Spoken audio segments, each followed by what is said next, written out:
தேவன் தருவது எல்லாம் நல்லது, தேவன் சொன்னது எல்லாம் நல்லது, தேவன் தருவது எல்லாம் நல்லது. புது கிருபை, புதிய வாழ்வு, புது சிருஷ்டி, புதிய தரிசனம். Praise the Lord. இந்த கால ஓலை யாவரையும் இயேசுவின் நாமத்தினாலே வாழ்த்துகிறேன். இந்த நாளுக்கான தேவனுடைய ஆசீர்வாத வார்த்தையை நான் உங்களுக்காய் வாசிக்கிறேன். Book of 1 Chronicles 4:10. 1 நாளாகமத்தின் புஸ்தகம் 4ஆம் அதிகாரத்தின் 10ஆம் வசனத்தை நான் உங்களுக்காய் வாசிக்கிறேன். யாப்பேஸ் இஸ்ரவேலின் தேவனை நோக்கி, தேவரீர் என்னை ஆசீர்வதித்து என் எல்லைகளை பெரிதாக்கி உமது கரம் என்னோடு இருந்து தீங்கு என்னை துக்கப்படுத்தாதபடி அதற்கு என்னை விலக்கி காத்தருளும் என்று வேண்டிக் கொண்டான்.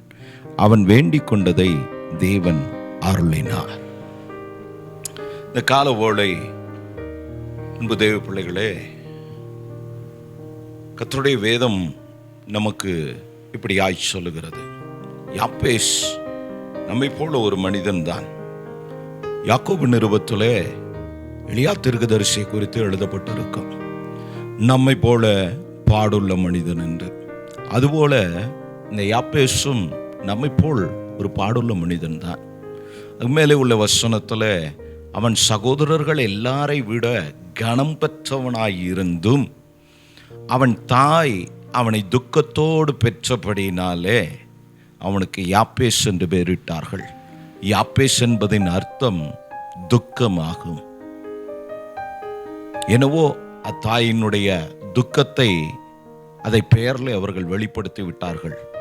யோசித்து பாருங்க, இப்போ அவனை அழைக்கும் போதெல்லாம் யாப்பேஸ் என்று கூப்பிடும் போதெல்லாம் துக்கம் என்று கூப்பிடுகிறார்கள். துக்கமே வாயுங்க, துக்கமே அவர்கள் கூப்பிடுகிறார்கள், துக்கமே போ அப்படின்னு. எவ்வளோ வேதனையாக இருக்கு. அவன் பேரில் துக்கப்பட்டான்.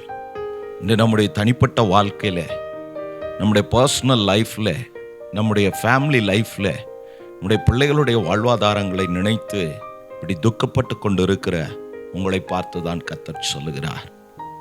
நீங்கள் வேண்டிக் கொண்டபடியே கர்த்தர் அருளி செய்ய தேவனாய் இருக்கிறார்.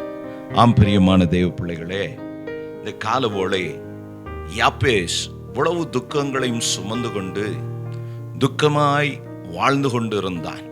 உலக பிரகாரமாய் கனம் பெற்று இருக்கிறான். அவனுடைய வாழ்க்கை கர்த்தரால் ஆசீர்வதிக்கப்பட்டு இருக்கிறது. தேவ கிருபையில அவன் தாய் பெயரிட்டது போல அல்ல, மாறாய் கர்த்தர் அவனை ஆசீர்வதித்து அவன் சகோதரர்களை பார்க்கலும் உயர்ந்தவனாய் கர்த்தர் அவனை வைத்திருக்கிறார். இந்த கால ஓலை அப்படி நீங்களும் கூட துக்கப்பட்டு கொண்டு இருக்கலாம், வேதனையில் வாழ்ந்து கொண்டு இருக்கலாம். உங்களுக்காக தான் இந்த வார்த்தை கர்த்தர் கொண்டு வருகிறார். எதை குறித்து கலங்கி கொண்டு இருக்கிறீர்கள்? எதை குறித்து பயந்து கொண்டு இருக்கிறீர்கள்? எதை குறித்து துக்கப்பட்டு கொண்டு இருக்கிறீர்கள்? இந்த கால ஓலை பயப்பட வேண்டாம். ஊழியக்காரனாய் நானும் உங்களை தைரியப்படுத்துகிறேன். யாப்பேசின் ஜெபத்திற்கு பதிலா அருளின தெய்வம் உங்களுடைய ஜெபத்துக்கும் பதில் அருளுகிற தெய்வமாய் இருக்கிறார். சிங்கிக்கபிலிருந்து தானியேல் கர்த்தரை துதித்தான். கர்த்தர் ஜெபத்தை கேட்டார். சாத்ராக் மேஷக் ஆபேத்நேகோ அக்கினி சூளையில கர்த்தரை துதித்தார்கள். அவர்களோடு கூட கர்த்தர் இருந்தார். இந்த யாப்பேசோடு கர்த்தர் இருந்தபடினாலே அவனை இந்த பூமியிலே ஆசீர்வதித்து உயர்த்தி கனப்படுத்தி வைத்திருந்தார். ஆனால் அவன் அறியாத ஒரு துக்கம் அவன் பிறப்பின் நாளிலிருந்து அவனை பின்பற்றி அவனை தொடர்ந்து கொண்டு இருந்தது. அதை உடைக்க கர்த்தரிடத்தில் ஜெபித்தான். கர்த்தர் அந்த ஜெபத்திற்கு பதில் கொடுத்தார்.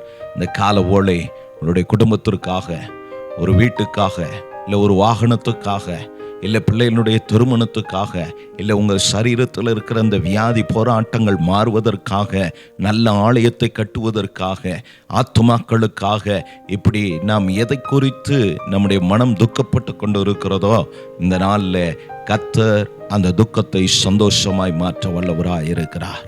இயேசு சொன்னார், உங்கள் துக்கம் சந்தோஷமாய் மாறும் என்று சொல்லி.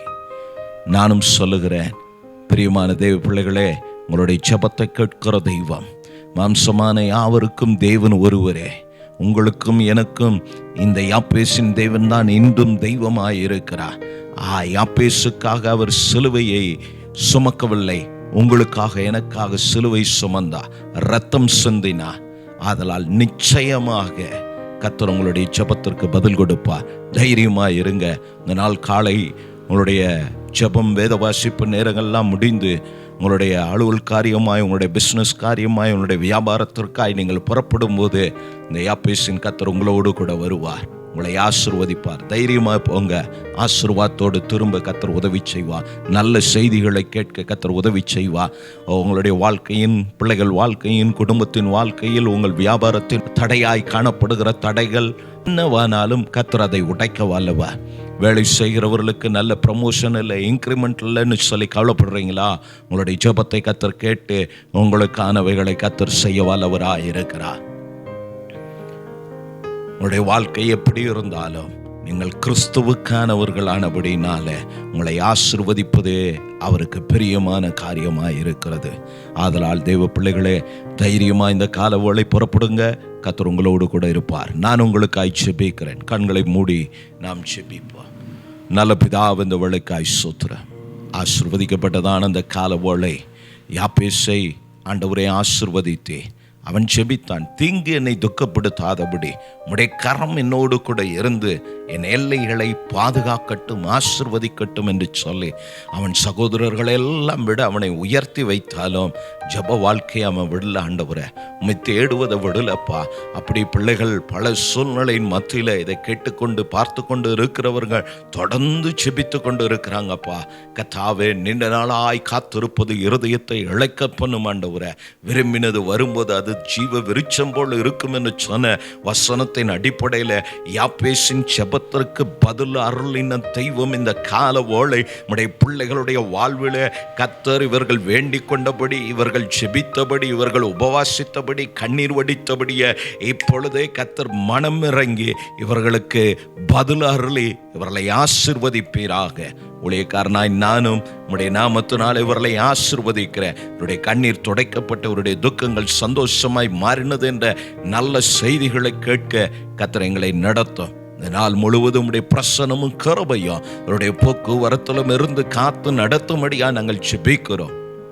உடைய மகிமைக்கான உதவி செய்யும், ஆசீர்வதியும் இயேசுவின் நாமத்தினாலே. ஆமென்.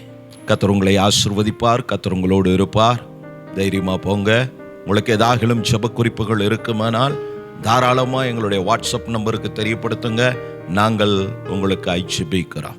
நன்றி.